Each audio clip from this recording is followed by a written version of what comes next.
पौष संकष्टी गणेश चतुर्थी व्रत कथा, राक्षस राज रावण की कथा। नमस्कार भाइयों बहनों, जय मां गायत्री। आप सभी का मेरे YouTube चैनल शुभकर माही अष्टो में स्वागत है। आज के दिन सुनते हैं पौष माह के संकष्टी गणेश चतुर्थी की व्रत कथा। पार्वती जी ने पूछा कि हे पुत्र, पौष में किस गणेश जी की पूजा किस तरह से करनी चाहिए और उस दिन क्या भोजन करना चाहिए, उसे संक्षेप में बताएं। भगवान गणेश ने कहा कि हे महादेवी, पौष मास की चतुर्थी विघ्न विनाशिनी होती है। इसमें लंबोदर नामक गणेश जी की पूजा करके भोजन के रूप में केवल गौमूत्र ही पीना चाहिए। व्रती को पूर्वोक्त विधि से पूजन करना चाहिए, अर्थात दिन भर शांत भाव से निराहार रहकर व्रत करना चाहिए। दिन में ना ही सोना चाहिए और ब्रह्मचर्य का पालन करना चाहिए। रात्रि में पूजन के बाद ब्राह्मण को भोजन करावे। दुग्ध निर्मित खीर में शुद्ध घी मिलाकर गणपति मंत्र से हवन करें तो वह शासक को भी अपने वशीभूत कर सकता है। इस संबंध में हम आपको एक प्राचीन कथा सुनाते हैं। एक बार रावण ने सभी देवताओं को जीतकर मंदान्ध हो संध्या कर रहे बाली को पीछे से जाकर पकड़ लिया। बलशाली बाली रावण को अपनी काख में दबाए हुए आकाश मार्ग द्वारा किष्किंधापुरी में आया और उस बंदी रावण को अपने पुत्र अंगद के लिए खिलौने के रूप में दे दिया। रावण के गले में रस्सी बांधकर अंगद ने उसे नगर में घुमाना प्रारंभ कर दिया। विश्व विजयी रावण की ऐसी हालत देखकर सभी नगरवासियों ने अट्टहास किया। जनता कहने लगी, अरे देखो तो सही, यह विश्व विजेता रावण है। आज राजकुमार द्वारा सड़कों पर घुमाया जा रहा है। पुरवासियों की बात से रावण बहुत ही लज्जित होकर उसासे लेने लगा। उसका दर्प चूर हो गया। उसने अपने नाना पुलस्त मुनि का स्मरण किया।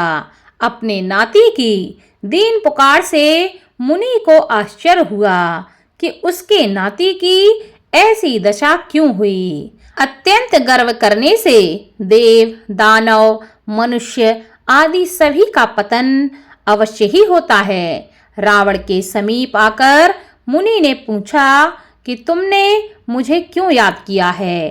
रावण ने कहा, हे नाना जी, देवताओं को जीतने के कारण गर्व करने से मेरी यह दुर्गति हुई है। मैंने संध्या करते हुए एक वानर राज को देखा।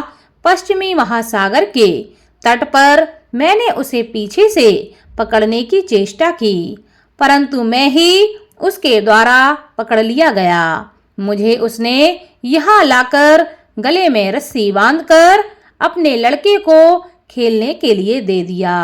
इस दुर्गति को देखकर नगरवासी मेरा मजाक उड़ा रहे हैं। हे देव, इसी चिंता में मैं व्याकुल रहता हूँ। रस्सी में बंधे रहने के कारण मैं अशक्त हो गया हूँ।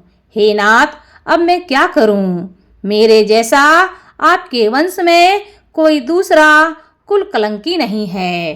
अब आप ही मेरी रक्षा कर सकते हैं। पुलस्त जी ने कहा कि हे रावण, डरने की कोई बात नहीं है। मैं तुम्हें बंधन मुक्त करा दूंगा। यह बाली देवराज इंद्र के वीर से उत्पन्न है और पराक्रम में तुमसे बढ़कर है। इसकी मृत्यु महाराज दशरथ के पुत्र श्री राम के हाथों होगी।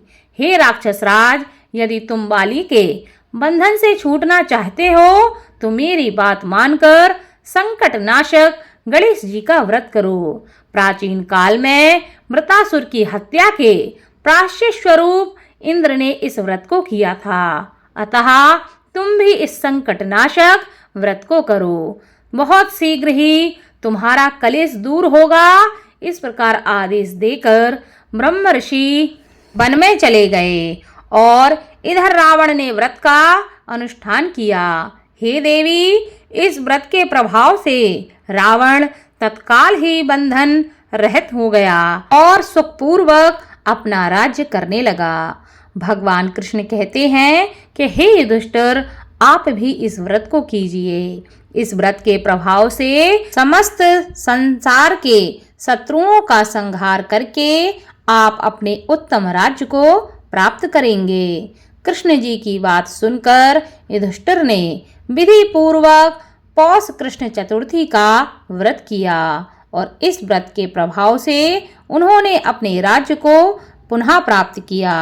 भगवान कृष्ण कहते हैं कि गणपति एक ऐसे देव हैं जो जीवन के संकटों को दूर करने वाले, जीवन के कष्टों को हरने वाले, जीवन के समस्त प्रकार के मनोरथों को पूर्ण करने वाले देव हैं।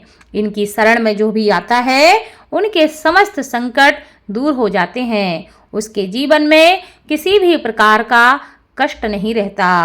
माना जाता है कि भगवान गणेश की कथा को सुनने से उनकी कृपा सदा बनी रहती है और आपके जीवन में किसी भी प्रकार का संकट, दुख, कलेश कभी नहीं आता।